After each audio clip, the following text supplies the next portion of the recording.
Okay, so let me break this down a little bit for you. That's kind of a big question. First thing, let's talk about the cloud. Everybody's talking about Office 365. That's a big investment for Microsoft. So as SharePoint relates to Office 365 and the cloud, it's going to be a bigger and bigger investment, and it's going to make more and more sense for communities. Because really, we're on still a very early version. So while you say, well, SharePoint's fairly mature, it's still not in the cloud space. So there's definitely huge inroads into the cloud as far as SharePoint is concerned, and our ability to work with it, and more APIs and all sorts of richness that will come out of working with SharePoint in the cloud.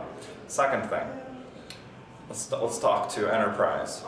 So with the enterprise, SQL is making huge inroads with Denali, and we're going to be able to take advantage of some of those today with SharePoint 2010.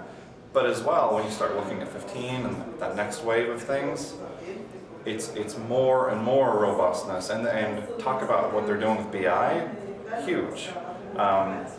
Social space, I mean, I could go on and on about each of the investment areas of SharePoint and how it can really continue to improve and add more value for enterprises.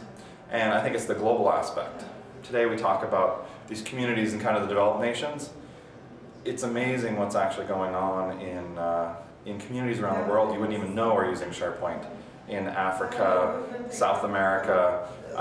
As an example, we're going to South America in January for Sharing the Point, and we're going to be visiting communities in Chile and Argentina, and we're even going to go visit Antarctica, which uses SharePoint. SharePoint is everywhere. It's even in space. NASA uses SharePoint. Anyway.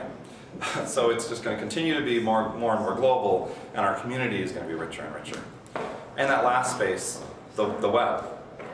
Think about the internet and our ability to publish. That's huge. That's another whole space where SharePoint can continue to innovate and grow, where it's going to be more and more just incredible in terms of looking good and great publishing sites, fixing a number of these challenge areas where content deployment, some of these things just haven't been developed in a way that we can really leverage them in the internet space.